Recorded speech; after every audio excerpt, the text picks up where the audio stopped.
Bienvenue dans cette deuxième série de comment effectuer un formulaire professionnel avec plein d'astuces telles ajouter, modifier, supprimer des données et de rechercher à partir d'une liste view et de modifier les couleurs de la liste view avec des boutons et d'ajouter des icônes dans les titres de la liste view et même des icônes dynamiques dans les items et que chaque image soit conforme avec les items affichés et de comment afficher plein d'images de drapeaux correspondant aux items, même les items de la date pour savoir en quelle date on est, donc et d'ajouter un bouton suiveur qui suit les lignes de la liste view et qui se disparaît dès qu'on bouge du tableau. Allez, c'est parti.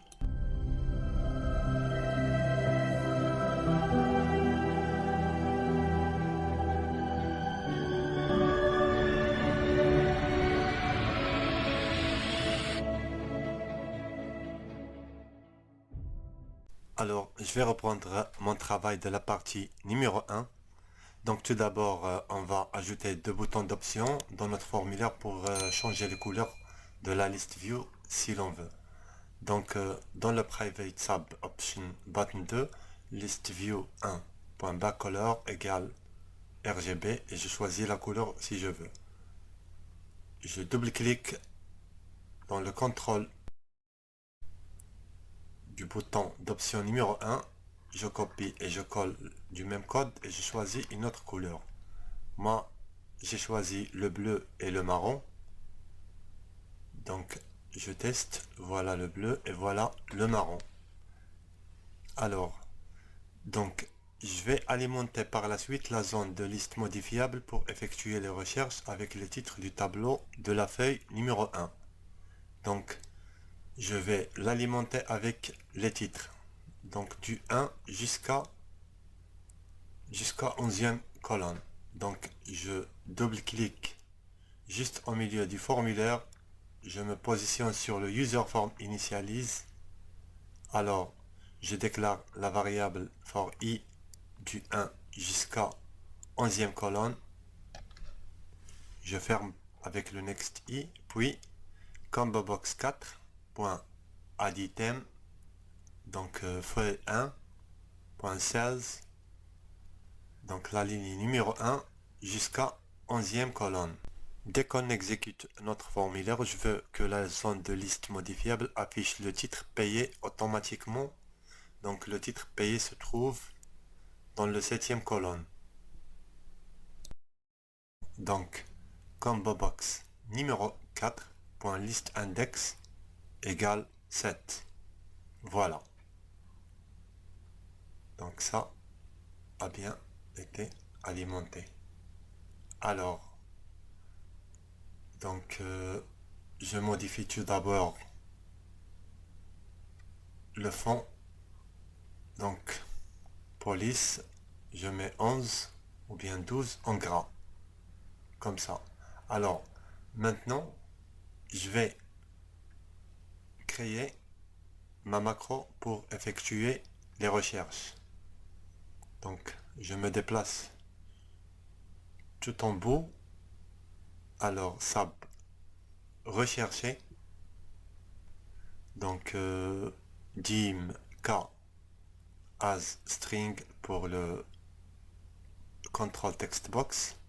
CL as integer pour le contrôle de zone de liste modifiable. Alors, with user form ou bien USF comme on a renommé, et je ferme avec le end with. Donc k égale textbox 1. Alors, c'est textbox 1 exactement. Donc on continue. Alors CL égale ma zone de liste modifiable, donc combo box numéro 4. Donc point list index. Voilà. Alors point list view 1 point list items point clear. Alors cette d, donc d c'est une variable qu'on a déjà renommée d as range. Alors égale feuille 1 point A2. Alors, while D, entre parenthèses, est différent que rien, donc if K, like, ucase, donc K c'est textbox 1, left, donc le D.offset, donc je mets le 0 ou bien je ne le mets pas, c'est la même chose, donc la colonne se trouve dans ma combo box numéro 4, je ferme, donc len, entre parenthèses le K, ou bien textbox numéro 1, et je ferme, then, à la ligne. Alors cette lst as list item, on a déjà mis une variable telle, donc égale point list view 1 point list items point add. Alors je donne le format en 2 chiffres, donc d.cells entre parenthèses 1,1. alors donc le double 0 pour 2 chiffres, donc with lst, je répète, lst as list items, donc point list sub items pour du deuxième colonne, point add, donc 2 virgules, alors égale d.cells entre parenthèses la colonne numéro 2. Alors ma variable for i pour du troisième colonne jusqu'à 11e colonne, je ferme la variable i avec next i, donc dedans je mets list subitems.add d.cells i, etc. Alors d.cells 1 10 égale pour le téléphone le format d.cells 1 10, le 10e colonne, donc je mets le format du téléphone pour que ça sera bien affiché dans ma liste view. Alors je ferme le with list avec end with, endif. Voilà, donc cette d égale d.offset, et c'est très important de le mettre ici. Donc wend, alors je pense que j'ai fini ma macro, donc je garde cet espace pour la liste icône. Alors je copie le titre de ma macro et je le dépose, je double-clique sur ma zone ou bien sur le contrôle textbox et je le colle.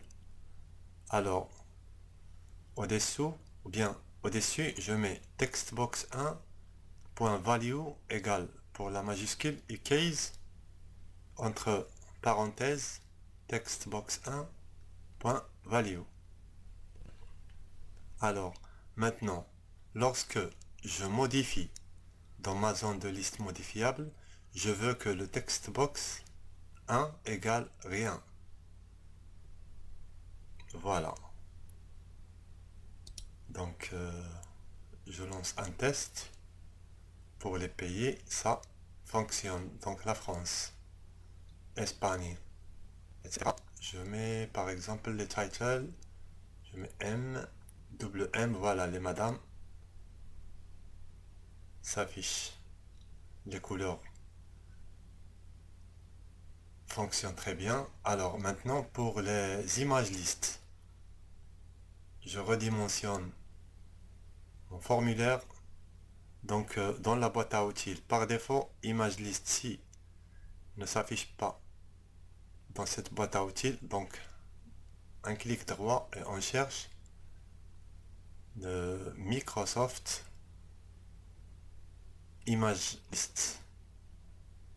Donc le voilà. Alors si ce n'est pas coché, alors je vous conseille de le cocher et de cliquer sur le bouton OK pour sortir. Donc ça va être affiché. Donc tout en bout du formulaire, je mets 2 images listes. Comme ça. Ensuite, je garde le contrôle image list mode cliquer et j'affiche les propriétés pour personnaliser la liste d'images. Donc par défaut, on ne peut accéder à la mode personnalisation et qui nous affiche le message suivant: la classe n'est pas enregistrée. Alors pour résoudre ce problème, vous devez tout d'abord chercher sur Google le fichier msst_kprp, le télécharger et le poser dans le bureau. Donc dans le poste de travail, on va ouvrir le disque local C, puis chercher le Windows, puis système 32. Alors, je copie le fichier et je le colle dans le système 32. Donc, remplacer le fichier dans la destination. Alors, je sors d'ici.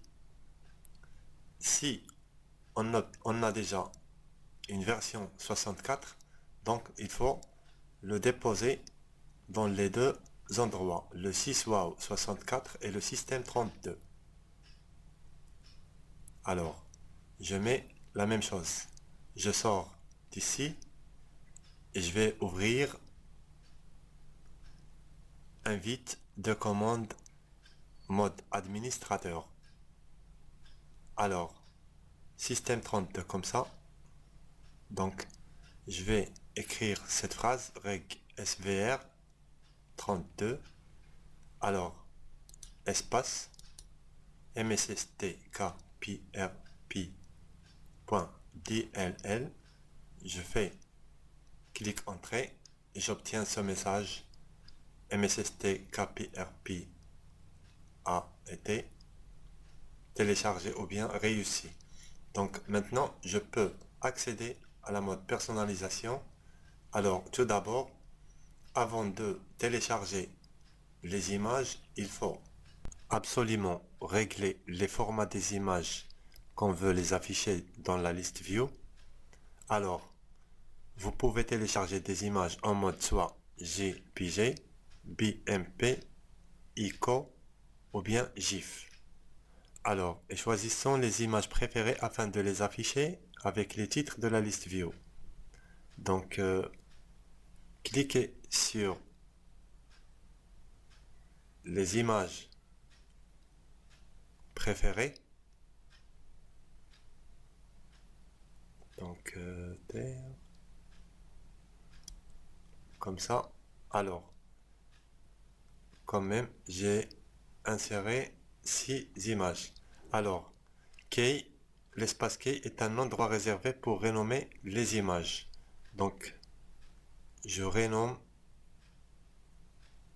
ces images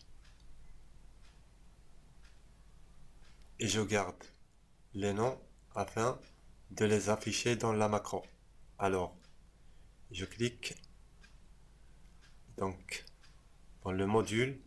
Alors, là où il y a affiche pour les colonnes, donc c'est usf.listview1.colon header icon, donc égale usf. Donc l'image liste qu'on a dans le formulaire, alors c'est l'image liste numéro 2. Ensuite, dans ce code des titres list view, on va ajouter les noms qu'on a choisis pour les icônes dans le key de l'image liste. Donc user prof, comme ça, 2 virgules entre guillemets ville, donc payer pour le titre des payés, comme ça, tel pour le mobile, et je pense que date entre guillemets comme ça pour les dates. Maintenant je vais exécuter le travail pour constater ce qu'on va obtenir comme résultat. Donc il n'y a pas de souci avec l'image liste numéro 2. Donc on a bien illustré les titres avec des icônes. Comme ça maintenant il ne reste que remplir les items de l'image liste numéro 1. Alors nous allons créer une nouvelle macro. Donc sub affiche,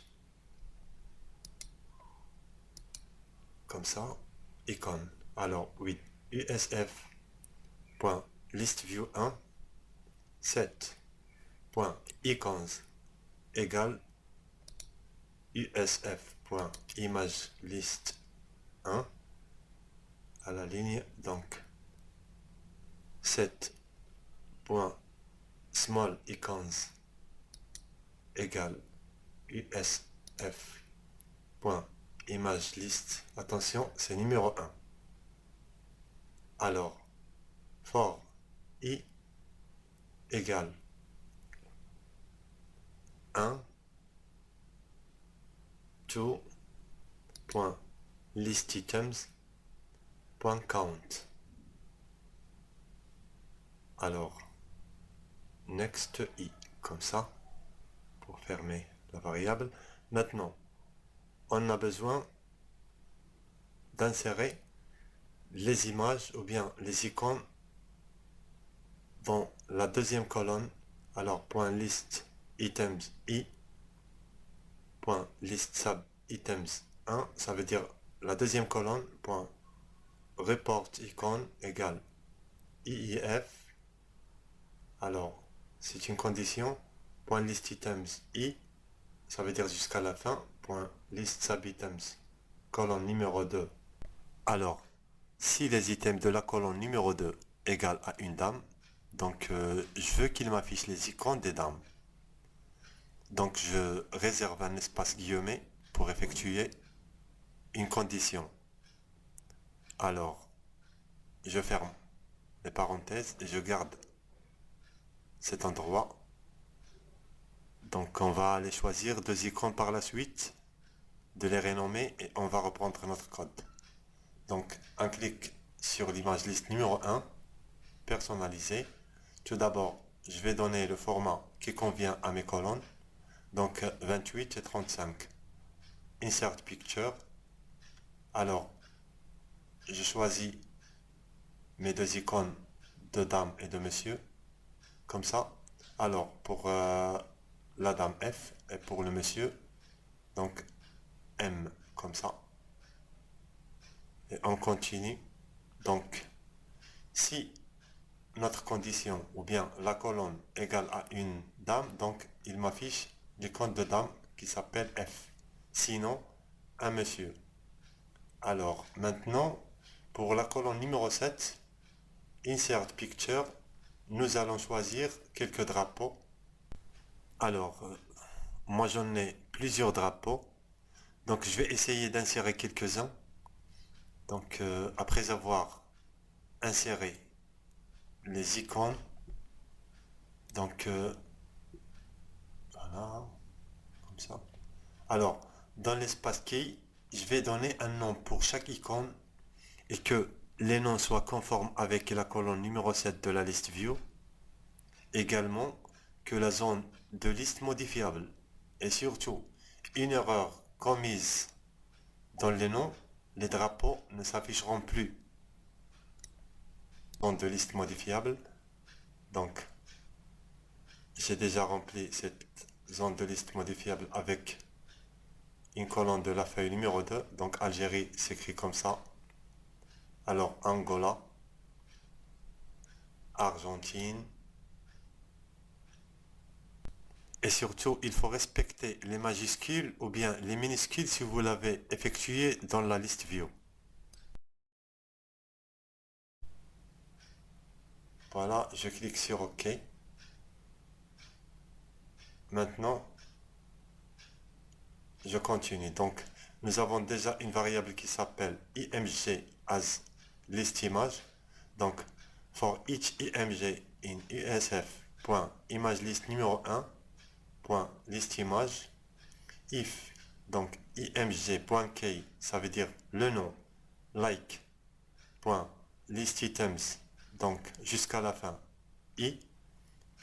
list subitems, donc subitems numéro 7. Alors, then, ça, je le copie, pas besoin de l'effectuer plusieurs fois, donc, report icon égale img.key. Donc, Maintenant, je vais choisir une icône, celle-là, par exemple United Nations. Lorsqu'on n'a pas un pays affiché dans notre zone de liste modifiable, ou bien on n'a pas le drapeau, alors else if, c'est une condition, donc le septième colonne, point report icon égale à rien, alors je colle, donc point report icon égale UN, ça veut dire United Nations. Voilà, comme ça, donc ndif next img. Alors maintenant pour la dernière colonne, donc pour les dates, nous allons choisir 3 drapeaux, donc drapeau vert, rouge, jaune, comme ça. Donc pour le drapeau vert D1, pour le rouge D, le jaune D2 et le rouge D3. Donc maintenant, voyons ce qu'on va faire dans notre code. Donc nous allons essayer de faire notre troisième choix. Donc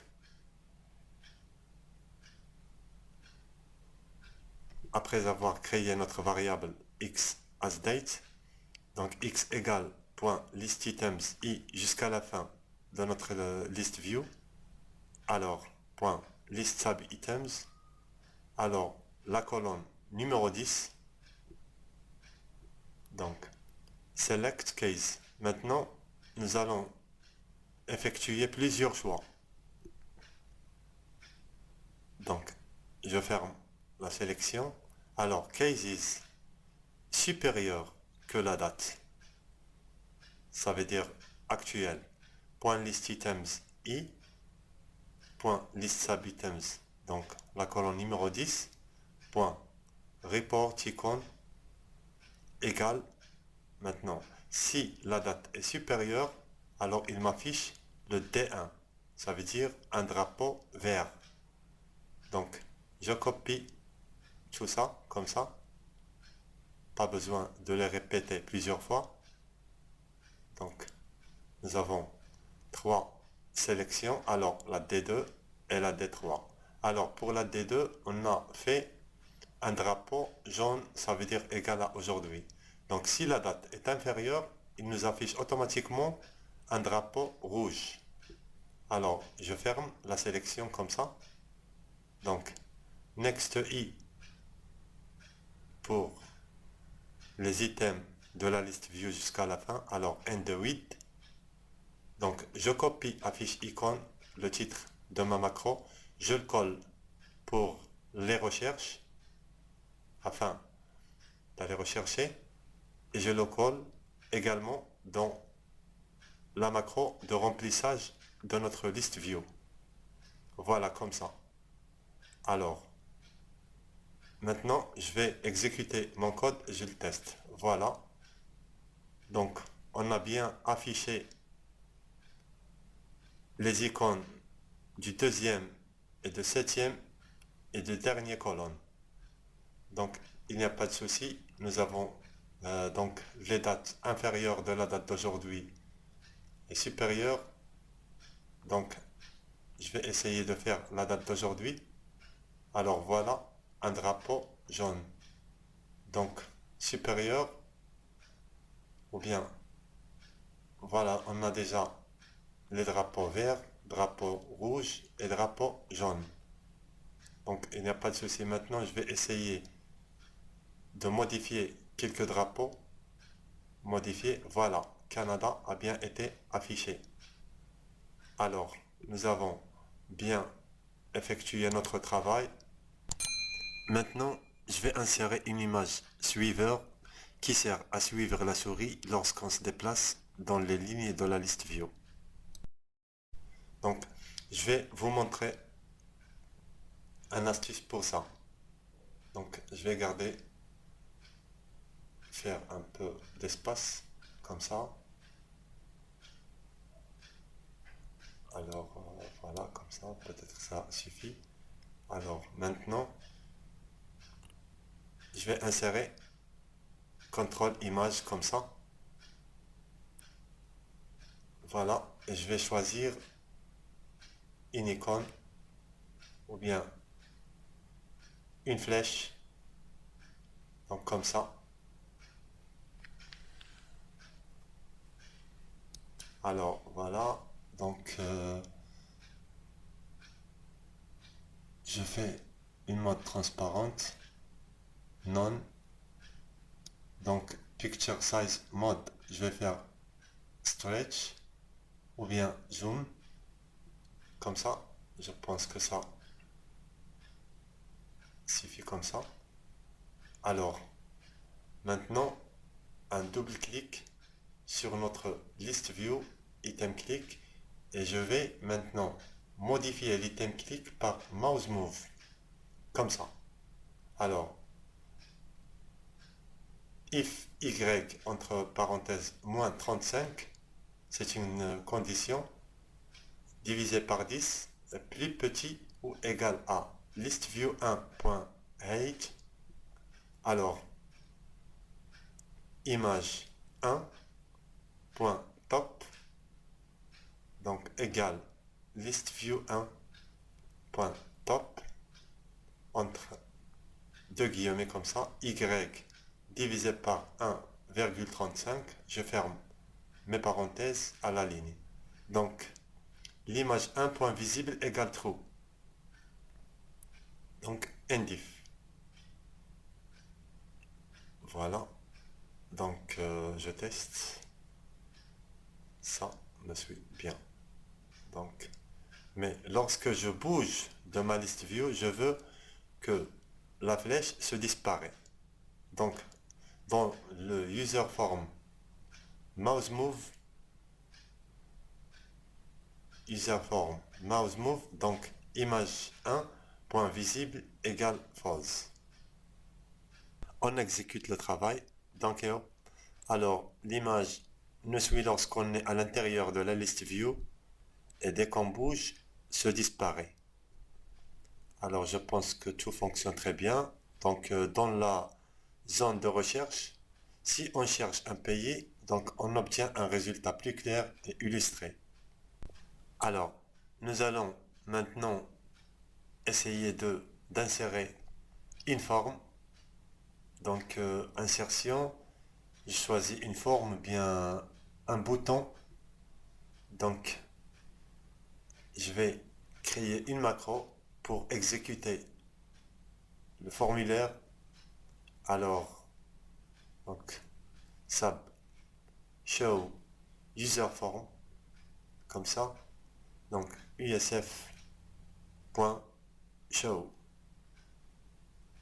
De retour vers notre forme, affecter une macro. Donc, affiche user form. Je sélectionne ce classeur, etc. Donc, il ne me reste que de vous remercier de m'avoir suivi dans cette série. Si vous avez d'autres questions, n'hésitez pas de me poster des commentaires. Merci et à la prochaine.